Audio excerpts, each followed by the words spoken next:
You're about to watch a recorded session from a live event brought to you by Lower Street, a podcast agency for brands. For more recordings like this or for information on other podcast events we have coming up, head to lowerstreet.co/events.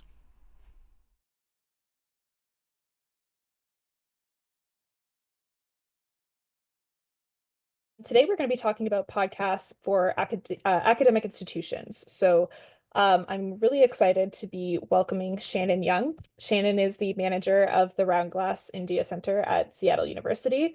The Roundglass India Centre focuses on the study of contemporary India and the Indian American community, with a mission to educate and conduct research on current issues impacting communities in India and the diaspora.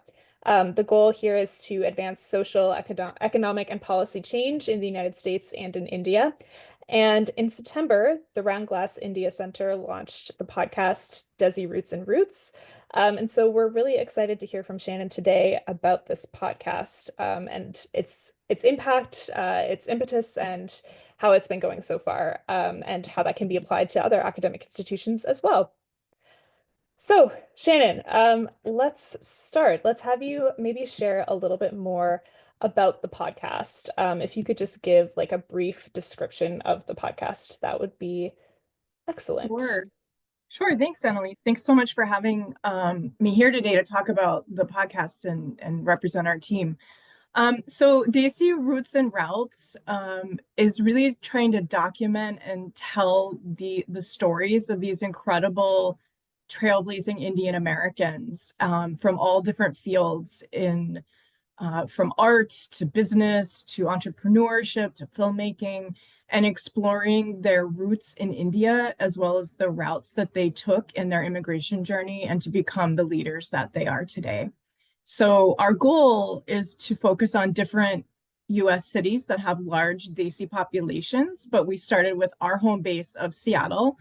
And so this season, we have so far released 6 episodes highlighting 6 of the amazing Indian American leaders who are making big waves in Seattle.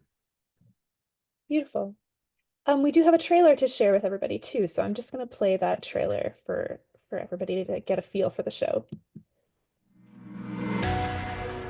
How do trailblazing leaders navigate bridging 2 countries in their journey to success from India to the United States?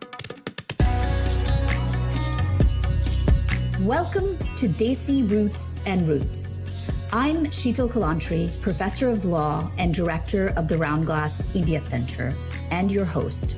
Join me as we uncover the incredible stories of Indian Americans and explore their roots in India and the routes they took to become inspiring leaders in their fields in the United States.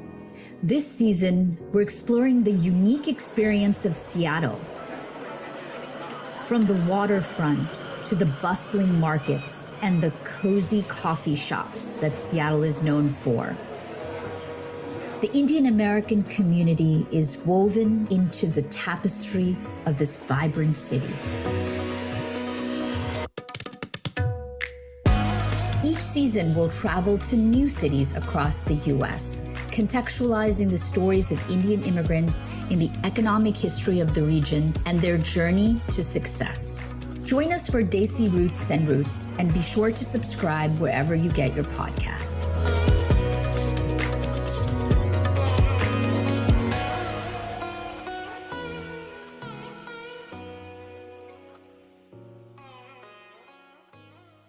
Perfect. Oh, hang on. Thanks for sharing that. No worries. Sorry, I started the trailer again, so in my ears there was like a trailer going again. Okay, so let's dive in. So, sorry, Shannon, you were gonna say something and then I cut you off. Thank you for showing the trailer. Perfect. Okay, so let's talk about what first inspired the team at the Roundglass Centre to launch a podcast. What made you first start thinking about podcasts? Yeah, so it really came out of a mix of things for us. The first one is that our founder, Sheetal Kalantri, whose voice you just heard in the trailer, she is the host of Desi Roots and Routes, and she's a really big podcast listener. So she came to us just really excited to bring this kind of personal interest that she had in consuming podcasts to use it as a new format that we could experiment with at the center. But it's something that I think has naturally aligned with the personal way that we try to connect with our audiences in our community events. So a format that we often use in the community events that we do is a fireside chat format, because Sheetal is really just has a gift for engaging with people in this really conversational way and in a tone that engages listeners. I'm sure that comes from years of working as a professor. So we already are doing that naturally in our fireside chat format, but then that easily translated into a podcast format.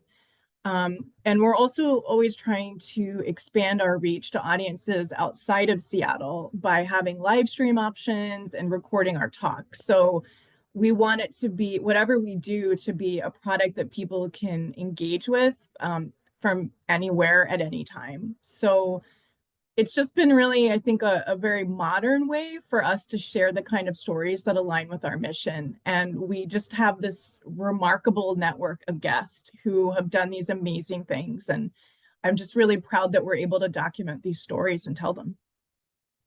I love that. You mentioned in another conversation that we had, we talked about like Sheetal as the host and thinking about this as an opportunity for thought leadership. I wonder if you just if you'd mind diving a little bit deeper into like her role within the institution and how that sort of benefits the institute to have her highlighted in this thought leadership kind of way through the podcast. Sure. So Sheetal's actually relatively new to Seattle and to Seattle University, where we're housed. Probably, I would say in the past 5 years, she came from the East Coast. And she brought with her this vision to build a center around issues that matter to India and Indian Americans. It's complementing previous centers she founded at other universities, but she brought it to Seattle in a way that really has ignited and sparked this enthusiasm from the Indian American professional community. And people recognize her, they recognize our name because of the work that we've done. We kind of launched with a splash by having this huge conference that brought in folks from India as well as leaders from throughout the US. So we already kind of just had this presence and awareness. And I think having the podcast has helped us get her voice and the work that we're doing out there in just a much broader way. Yeah, that makes a lot of sense. I think the great thing about podcasts is the intimacy of the podcast, and having Sheetal as the host really helps to build that relationship, I think, between Sheetal and the listener in like a much more intimate way than you can kind of achieve with other platforms. So that makes total sense. That's very smart. I love that. So let's talk about the format of the podcast and the concept of the podcast. How did you sort of narrow down and zero in on what the podcast is in its current form? Were there like different iterations that you talked about or different ideas that you kind of played around with? How did you sort of land on what the podcast is today? Yeah, it was truly a workshopping process. And, the first thing I have to say is that I have so much gratitude for our producers from Lower Street, Oriana and Aaron, because they were so instrumental at every step in our brainstorming process. My team came in and we had some really good early stage ideas and sort of a range of goals that we weren't sure how to make it all fit together. And they workshopped with us until we had a super solid plan that everybody felt good about. So there were absolutely a few iterations before we went into production. Do you mind sharing some of those iterations? Like what were some of the like different ideas that ended on the cutting room floor? Sure. So, we talked about talking about individuals' stories, but it took a while for us to figure out how can we get that educational component into the podcast, because it was important to us to always have something educational because we belong to a university. So we knew we're going to tell these individual stories, but how are we going to get there with this educational piece instead of just making it about another interview podcast and it's just an interview without something to contextualize it into this bigger story. So there were a number of iterations just exploring how can we do that, and kind of bulk up the material to contextualize it into a bigger story. Yeah, and the podcast does weave very beautifully personal stories with like that contextual sort of expert voice that provides like additional educational information as well throughout. I feel like I've learned a lot listening to the show as well. That's Um, great. That's the goal. yeah, yeah, but it does it in a very personal way, which is really great. Um, so my next question for you is a little bit about how you've been able to sort of translate the goals and the research at the center overall into the podcast. Sure, sure. So we definitely want the podcast to be a space where people learn, in thinking critically and walking away knowing more than they did before. So first of all, I'm glad to hear that you're experiencing that as a listener. Thank you. But that's also part of translating the work that we do, right? That we want people to walk away knowing more than they did before. So in general, aside from doing the podcast, the center has 4 main pillars of programming. We do community events, we promote faculty research, we offer student scholarships, and we have an Access to Justice project in India.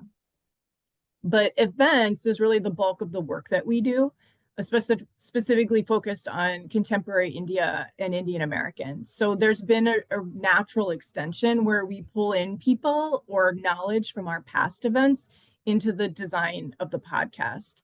And I have some examples I can give, and I think you've pulled some up to share with the audience today. Absolutely.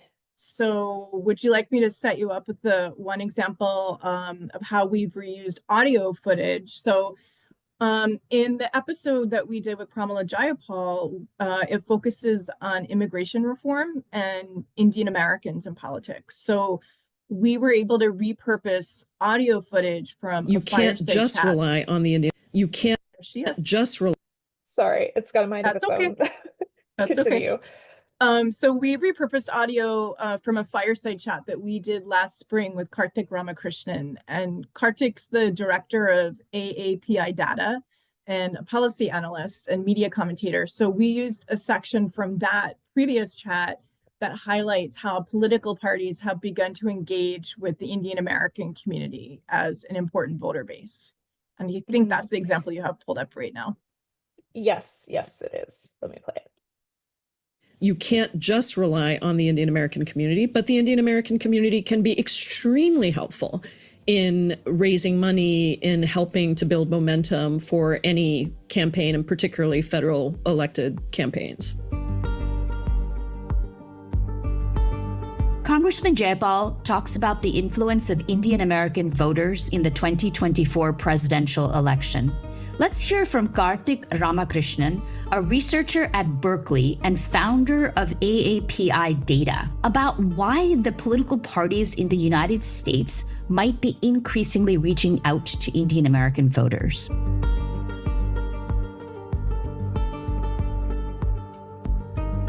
So the parties are actually getting quite sophisticated in terms of having a better understanding, and they're investing. So that's just to give us a little taste of Sure. how that sort of integrated. I think it's interesting, like earlier I mentioned that one of the goals of the center is policy, advancing policy, and I don't know if that's policy changes or policy reform, but this episode really seems like it's tied to that as a pillar and a goal of the center.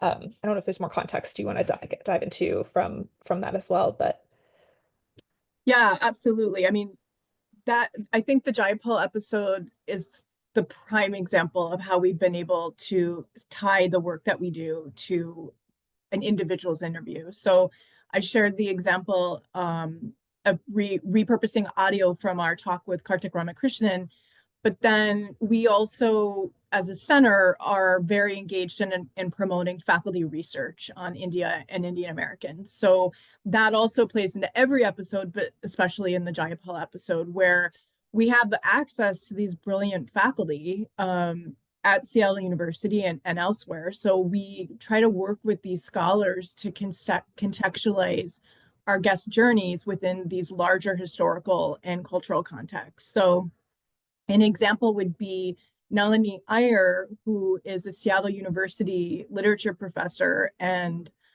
she's published numerous books, and she's the editor of South Asia Review. She features as a guest expert on several different episodes, bringing in her work to complement the story. So I also have a few examples of that. I don't think we have any samples on your end to share, but happy to talk about it here. So Nalini published a book called Roots and Reflections, which is an oral history of Indian immigration to the Pacific Northwest. And we had her commenting on the larger history of that immigration in episode 1 to contextualize the guest Sunny Singh's story of immigration to the American West as a Sikh person.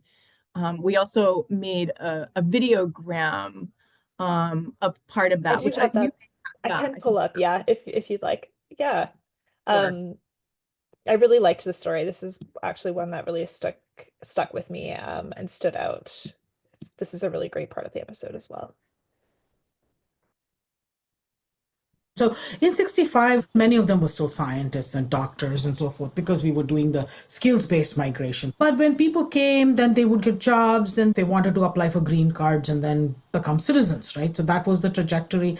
But in the 90s, with the tech boom, the labor demands were much higher than what could be met through that one route. So the use of the H-1B visa becomes the most powerful tool for bringing people from India to work here. And people on H-1B visas, their path to a green card has been tortuous and long. So they are, for all practical purposes, living here, working here, paying taxes, being wonderful citizens, raising children, but they do not have the pathway to citizenship. So the immigrant community's contours have shifted from like the 60s and 80s to now.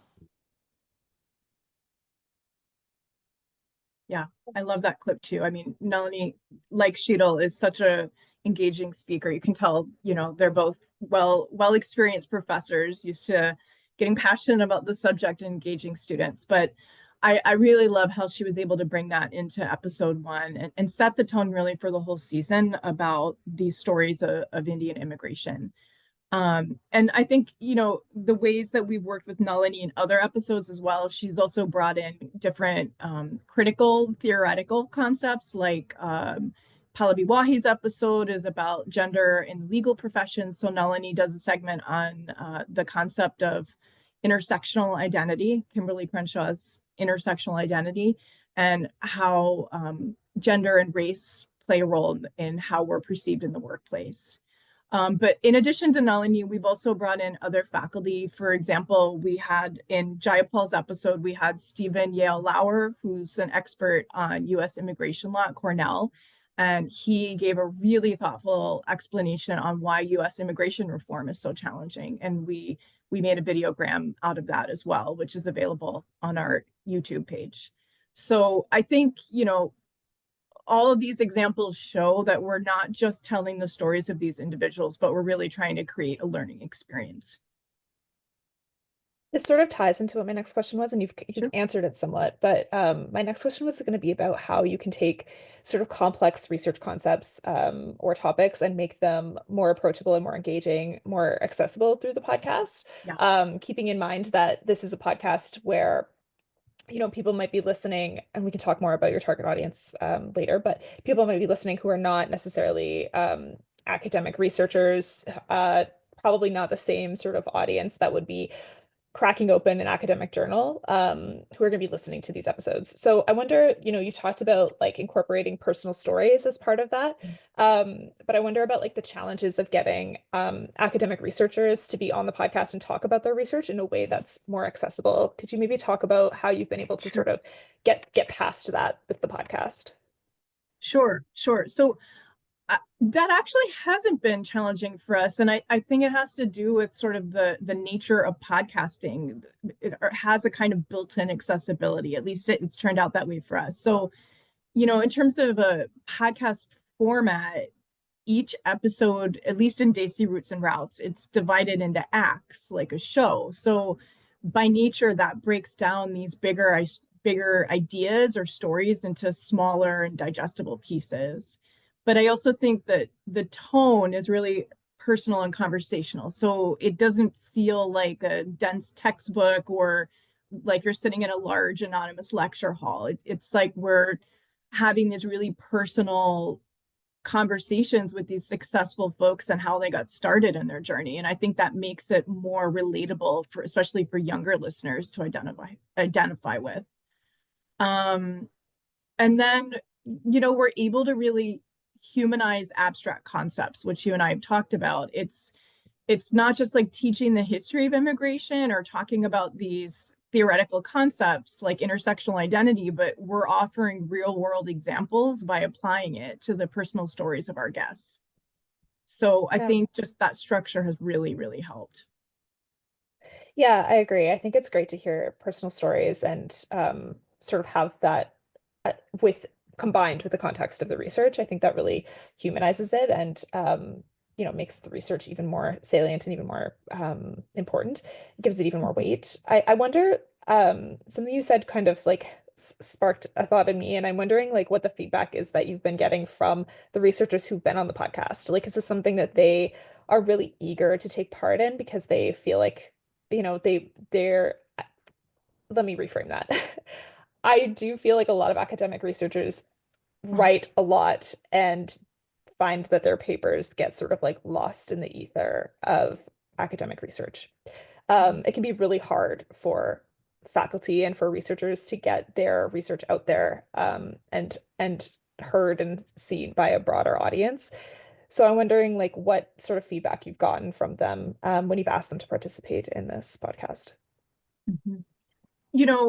Especially when we've gone outside of our network at Seattle University, we have had more resistance to getting expert guests, but it's not because they don't believe in what we're doing. It's because people are so busy, especially when you're evaluated on how much output you have, how much you're publishing, how much research you're doing. People struggle to find the time. So the people who were able to do it, I think they recognized how exciting it is that they have this expertise on something and they could go on for hours about it, but we're going to take it and apply it to this story that lots of people want to listen to. And then, there's this other piece to it that I haven't even talked about yet, which is how we promote the podcast. And this gives these little like blurbs or videograms or audiograms for these faculty to use if they want to promote themselves in new ways as well. So I have found that, the way that we promote the podcast offers something that can appeal to a real diversity of learners. And I think anybody teaching in academia has to be aware of that. How do I reach different styles of learners? So you take this long form episode, but then when we're promoting it, we can break it down into a short asset, like a 60-second audio clip, which is great for folks who might really need things in tiny little pieces and don't have a huge attention span. Or we have these visually engaging assets like videograms or the waveforms that we put on YouTube for every episode. And then there's this way that you can interact with the podcast by having our social media campaigns, and audiences can engage by commenting or liking or sharing. And then I also publish a newsletter for each episode, which is sort of a digest of all of the high points from the episode and the different promotion tools that we use for it, so that even if someone doesn't follow our social media or they don't have the capacity or the time to listen to a full episode, they can take away like a great digest just by reading this newsletter. So there's just so many different ways that you can work with the material to make these ideas more digestible. And I think that's exciting for people to think, oh my gosh, more people are going to listen to my work now. Yeah, absolutely. Yeah, and I love that you have sort of like a multi-platform kind of campaign around the podcast too. I think that's really great. And I feel like sometimes we see, a lot of institutions will launch a podcast and then they it sort of just lives as just a podcast. And it's such a missed opportunity because there's so many other ways that you can sort of use this content and this research that you're doing and, you know, these stories that you're collecting across all these different other formats or other platforms. So I think that's really great to hear. Uh, in my experience, when I'm interviewing researchers or when I have interviewed researchers in the past or academics, I've found that, you know, they're very it's very important to have things accurate and correct and right, which is great. That's what you want. But also, like sometimes those interviews can be quite long because, you know, you're talking to people who are such deep experts in their field and, you know, are so in the weeds on these subjects when, you know, perhaps you actually only need to get like that surface level kind of context out of them. So I wonder how like the format kind of plays into that as well. Like if you're able to sort of work with the material in different ways and, you know, because of the way that the show is formatted to be it's not super edited, but it's not just like a straight interview show either. Right. How that sort of like benefits you in that capacity, if that's something that you found. Yeah, I mean, I think so much of it has come down to having a really good editor, right? Because we unfortunately we can't use, you know, a hour-long interview full of detail that's fascinating, but it just won't make it into a 25-minute episode that is also about telling this individual guest story. So a lot of that comes down to relying on our lower street editors to recognize where is really the part that touches on this story that really amplifies this piece of the story that matters to our guests. And there's times when maybe what we get back from the editor, we think, actually, I kind of like this other piece and I want to make sure that's in there. But that is why we chose to work with professionals, because our team doesn't have the time to pour through, you know, hours worth of interviews to find those high points. And I wonder if this format is also different from other sort of initiatives at the Institute. Like if you're planning a live discussion, you sort of need to work with somebody who is able to condense their thoughts into that, you know, digestible half hour or hour long conversation. And while they often are, you know, they have amazing research that they've done, it does like limit you from being able to talk to people who maybe are not as great at those sort of live conversations. That's Um, very true. but have really interesting data and, you know, really interesting research that they could share. It just needs a little bit more editing on their side. So Yeah. Yeah. And I think too, you know, because podcasts are shorter in nature, when you're approaching those folks, it's easier for us to say, listen, we only have X amount of time. And these are the very specific topics we're hoping that we could get you to talk about in that 30-minute session, right? So it's easier, I think, to take something like that when you know you're going to be able to edit it later for a podcast versus doing that in a live event. totally. Yeah, that makes a lot of sense. So let's dive a little bit more into the strategy behind the show. Who is the target audience for this podcast? When you were going to set out to make the show, like who did you really want to attract to listen to the show? Yeah. So, I mean, obviously, we have a focus on reaching people with connections to India, whether they're in India or they're second or third generation or part of the larger diaspora. But from my mind going into it, I think the target is really anybody who's interested in exploring cultural identity and hearing the stories of leaders from diverse backgrounds. Because there's something for all of us to learn from this. These are truly human stories that we can all find some piece of ourselves in. But I think we've been able to reach people who are looking for that because what we're doing in the podcast really amplifies the aspect of having roots in India. So even if these are guests who have a lot of media exposure otherwise, there are certain things that we're capturing in our podcast that may not get told anywhere else because we really want to get into that part about what does it mean to you to be Indian. Yeah, absolutely.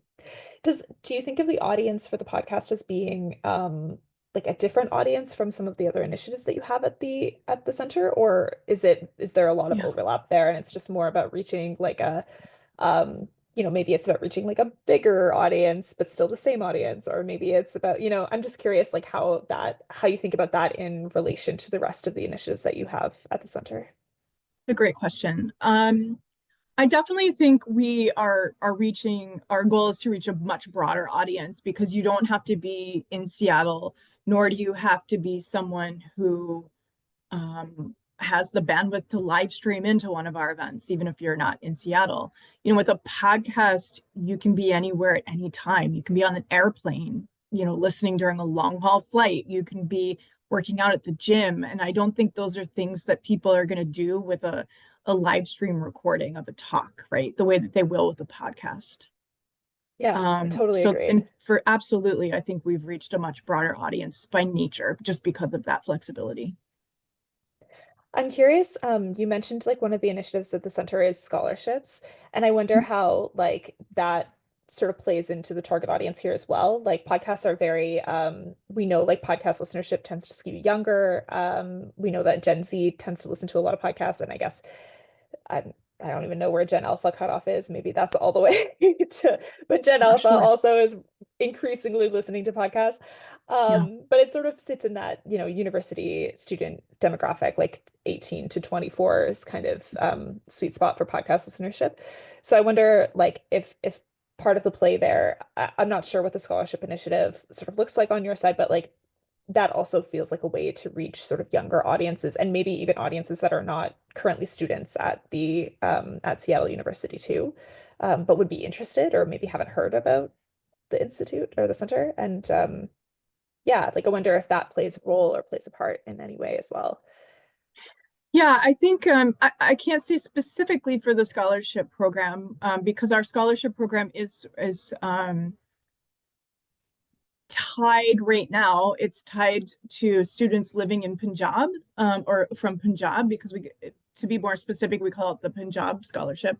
But sure, I mean, I think brand awareness in general is always good, and the fact that we have shown this real commitment and engagement with the Indian and Indian American communities definitely speaks to our reputation as a university, and the kind of culture and climate that students who may be looking for schools would find if they look at Seattle University. Absolutely. Totally. Yeah. Yeah, exactly. I was thinking about that too, that like if I'm a student considering going to, what university I'm going to pick, if I know that there is this center at Seattle University and I am, myself from that community, like knowing that this is there and that I would have community at that university could definitely sway my decision as to where I'm going to Yeah. go. Yeah. I think too, because we're showing the stories of how did a leader get to where they are. So we start with their young life, and we start with their immigration journey if they've immigrated. And so that's something students and younger people relate to already, because that's the stage of their life that they're in. I love that. Let's talk about how the audience has reacted to the podcast so far. I know it's early and the show just launched in September, so it's still kind of early days, but yeah, let's talk about like what kind of reactions you've seen from the audience thus far. I feel like it's been really positive so far. We have heard a lot of gratitude, I would say, from students who feel really inspired, and like, this kind of journey or this kind of success, maybe it's possible for me, because they're hearing these folks say how they got there. I think I shared an example with you that we can share with the audience about a word cloud. So one example of students reacting is that Sheetal, our host, shared Pallavi Wahi's episode with one of her law classes. So Pallavi Wahi is the managing partner at K&L Gates law firm. So this was shared with law students to say, here's the journey of a really successful lawyer. What did you take away from this? And so Sheetal had, they have smart technology in the classroom, and the students submitted different words and responses to what they felt after hearing the episode, and they created this word cloud, which I shared, I think, a quick clip of with you. Totally.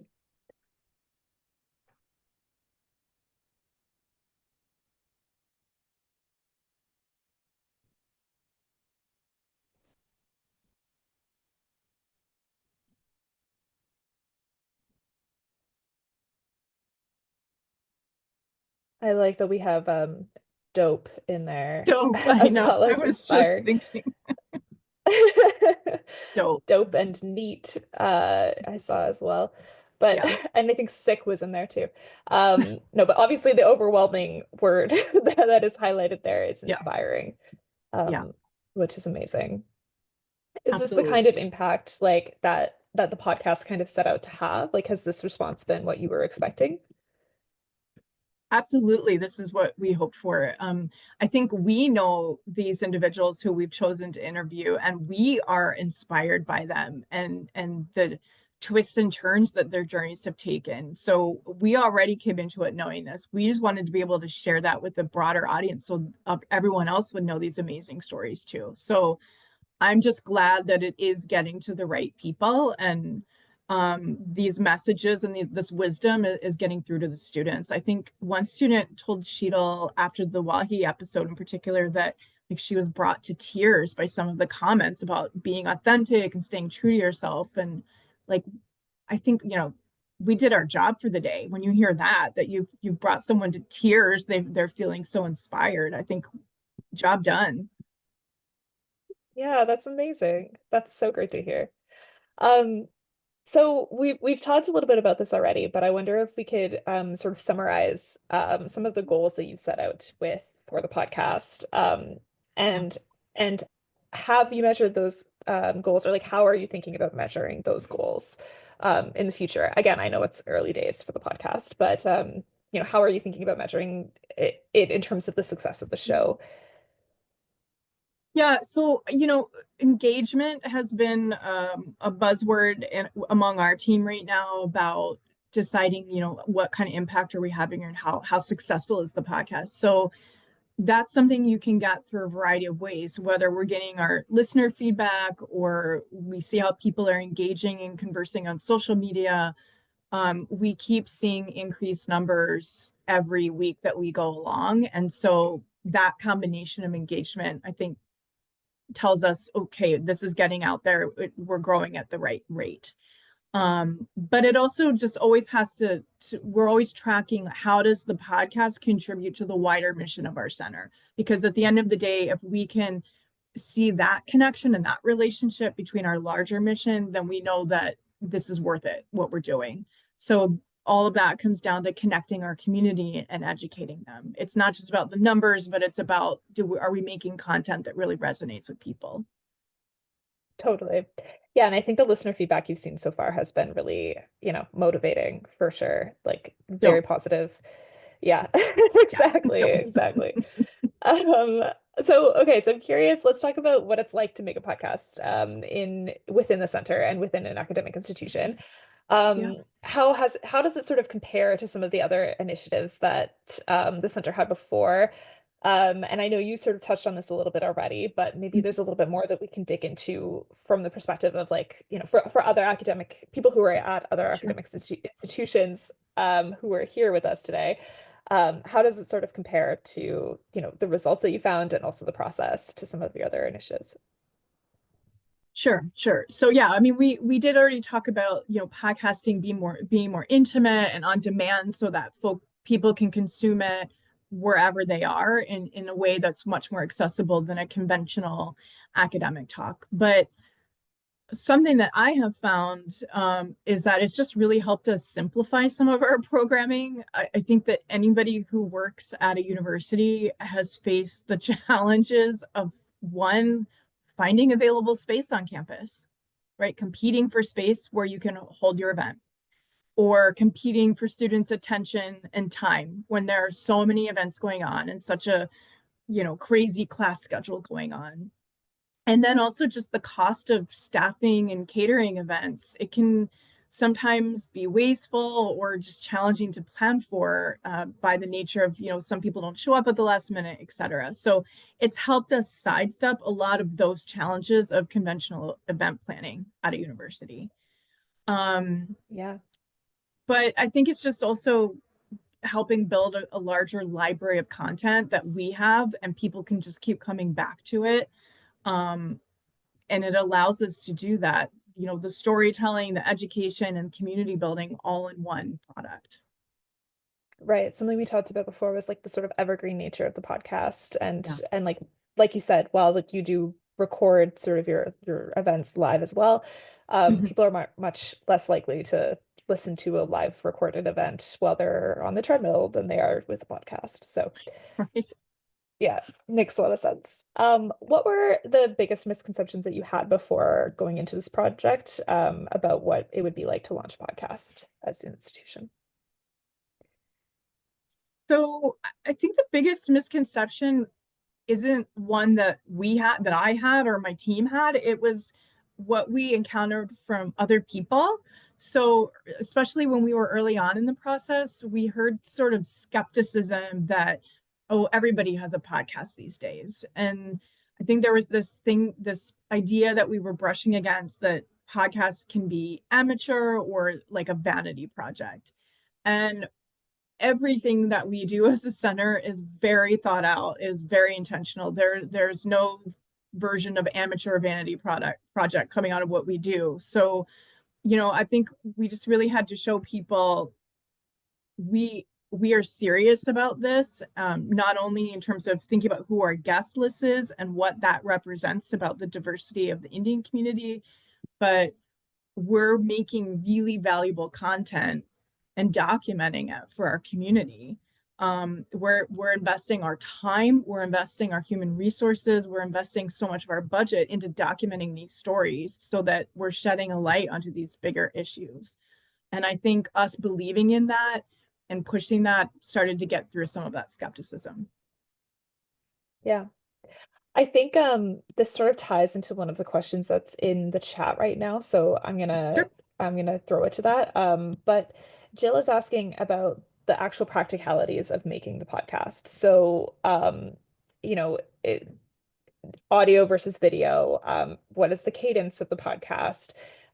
Do you have a recording studio that you invested in as at the university? And the website for the podcast. So I feel like those are things maybe we could have talked about at the very beginning, but I'm glad someone raised it, and Sure. we could talk about Sure. it now.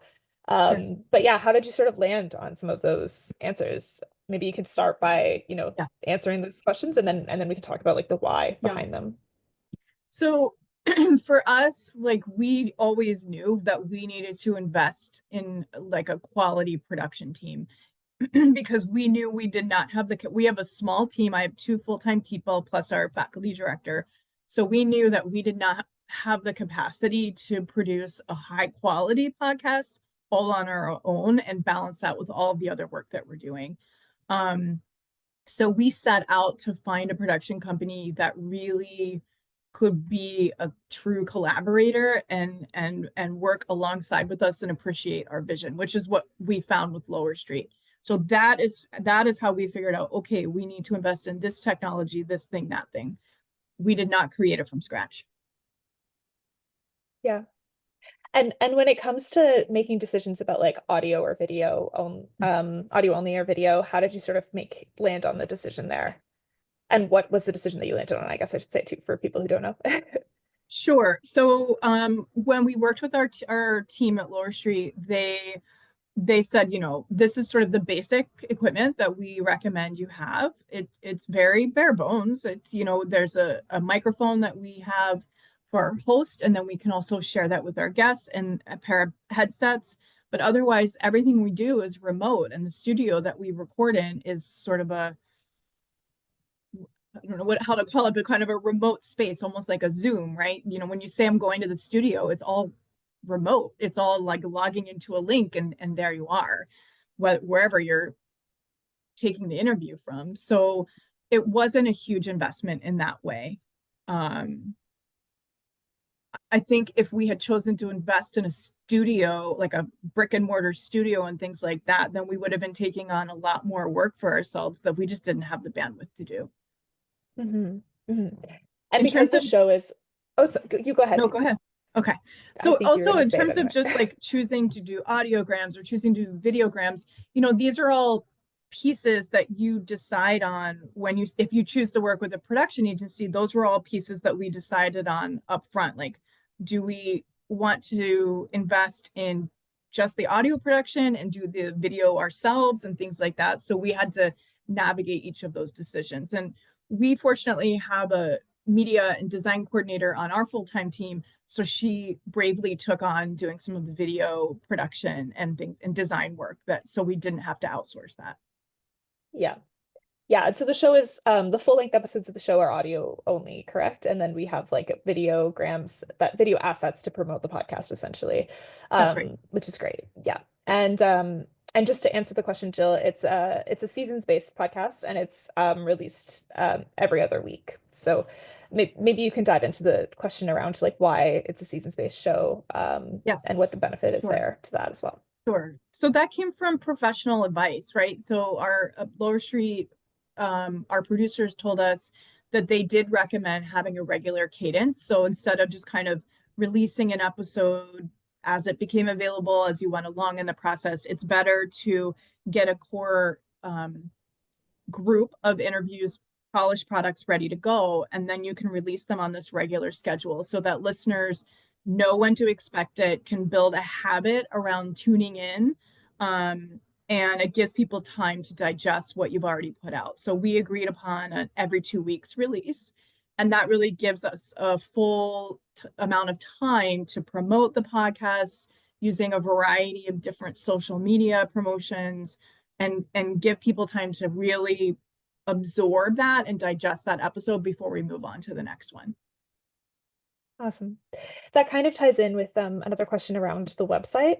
And so I know that the website is something that you've spent a good amount of time on. I actually would like to share the website with everybody too, so that everybody can see it. But yeah, maybe you can talk about that. It sort of ties in with what you were saying earlier about some of the other assets that you've built for each episode and how you use those assets. But it's like a quite involved website and quite nicely done. Yeah. Yeah. So we, again, part of our production team's services to us were to give us specific best practices and advice on how to promote the podcast and repurpose content from the podcast. And that included building a website that listeners can come to find more information. So pretty much anything that was recommended to do that we had the capacity to do on our own as a small team, we did. And that included building a podcast. So Stephanie Sanchez is our media and design coordinator, and she built this out with the sort of best practices that were recommended by Lower Street. Amazing. Yeah, and there's lots of like I love that there's lots of additional information here. You've got additional resources that people can check out. You've got links to check out the newsletter. Just a really, really great 360 sort of strategy there. So I think I've dived into all of my questions now. We've got just over 10 minutes left, so I am going to throw it to the audience. If you do have any questions for Shannon, please throw them into the chat, and I will ask. But to start, Shannon, have you looked at involving potentially the students at Seattle University in the podcast in any way? You've talked about how some of the faculty has been involved, but have you involved the students, or are you considering doing that, or what was sort of the thought process there? I love that question. Yeah. So one way that students are involved, and this relates in some way to our scholarship recipients, is that we have student workers, and oftentimes whoever our scholarship recipient is also is one of our student workers among many.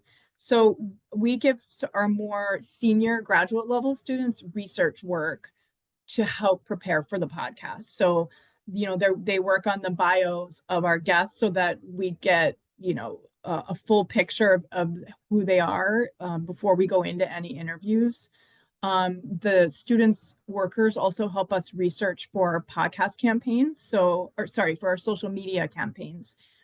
So like, for instance, each episode, we do a photo carousel of just different images and pictures that show moments along that guest's journey to kind of round out the story that's told in the episode. So that's a research project that we give to a student to work on.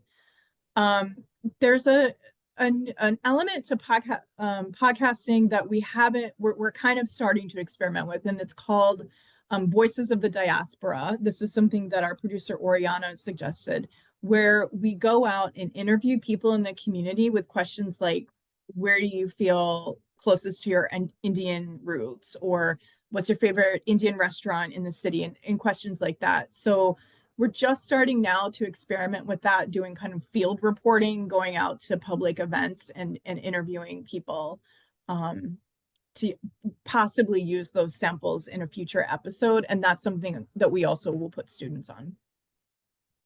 That's awesome. I really love that. We have another question in the chat. It's around what the most surprising part has been when it comes to creating the podcast. Specifically, they're asking around audience growth. So what has been sort of the most surprising thing that you've seen? And if you can speak to audience growth at all, that would be great. Sure. I think the most surprising thing is just if you're going to really promote the podcast and give it your full effort, it takes a lot more time than I expected. So that was probably, for me personally, the most surprising. In terms of growth, I think one thing that's surprising is sometimes an episode that you think is going to hit really big and make a huge splash, and then one that you're not so sure how it's going to go.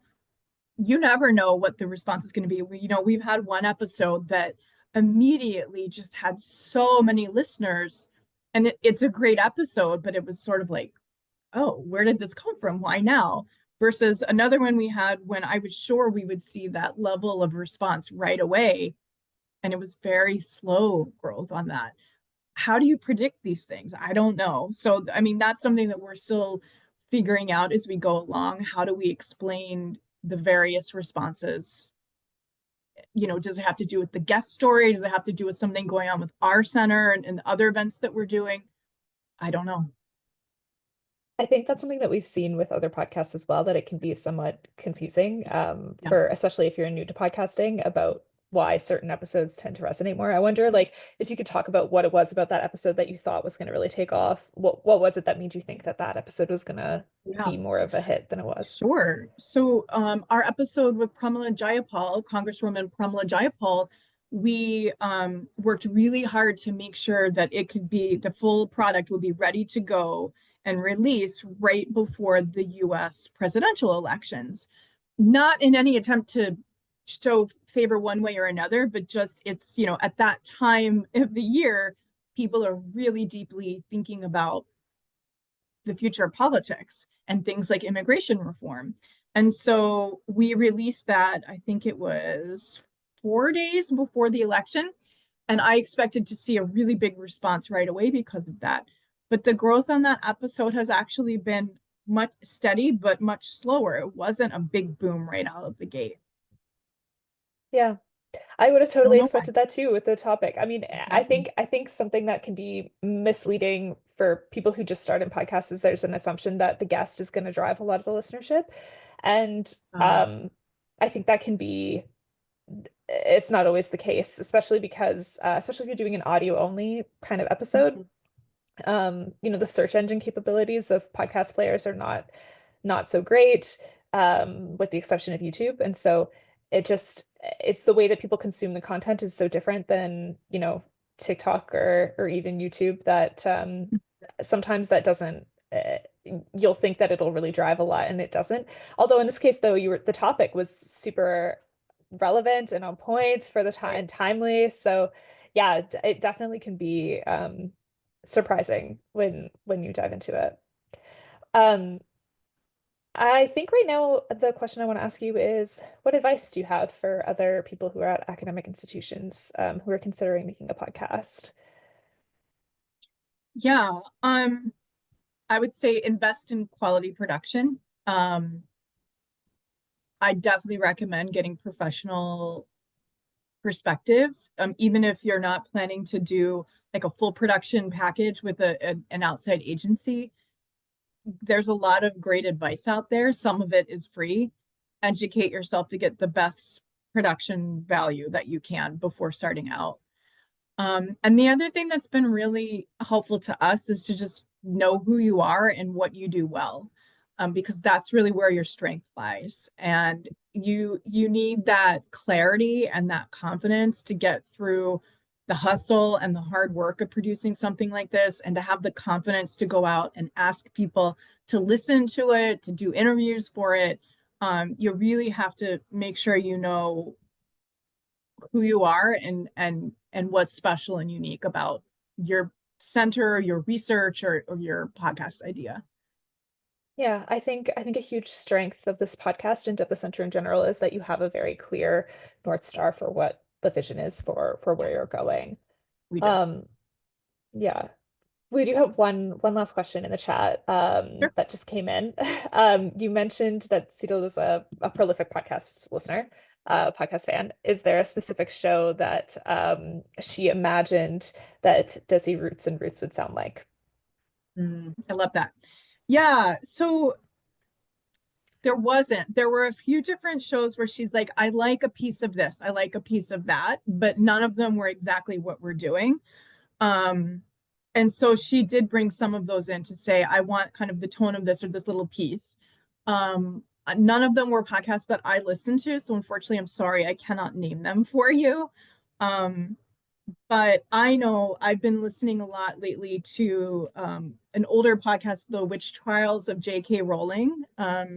And I have really appreciated the way that they bring together a pastiche of voices, whether they're using old footage from news reports or interviews at events, and then having a personal one-to-one interview with like Rowling, the author, etc. I really like how they make those transitions to tell this just seamless, full story and looking at a really complex topic from so many different angles. Totally. And you can hear that in this podcast too, I think. Like Great. it comes through. Thank you. In our last couple of minutes, what is the future of the podcast? Maybe quickly, that I'll leave the audience with that. Yeah. Well, we have decided to extend season 1 by 4 more episodes. So we will be in early 2025 interviewing 4 more guests who we've already planned out and booked. I'm really excited about that, to round out our season about focusing on the community in Seattle. And then I think in the future, it's time to start looking at other cities. We've talked about, should we look at the Indian American community in Washington, D.C., in the Bay Area, in New York. I mean, Sheetal, our host, is originally from New York City. So that's going to be the next big thing, is figuring out what city are we going to next. I love that. That sounds so exciting. Yeah. Okay, well, I think we are just about at time. I'm gonna wrap it up here. Thank you to everybody who joined us today, and thank you to you, Shannon. This was really a really great session and really informative and illuminating. So thank you for the time. For everybody who attended, you will get an email after this with a recording, and you can check it out and watch it in your own time. People who couldn't attend and are watching the recording, hello. Thank you for checking it out after the fact. We will not be having another office hours in January, and that is because we will be having our brand podcast summit in January. So January 14th and 15th, we have 2 full days of programming scheduled. Please feel free to join us. The event is free. You can register at brandpodcastsummit.com, and we are really excited for that and excited to see you all there. Thank you, everybody, for coming, and thank you to Shannon again. Thanks so much for having me.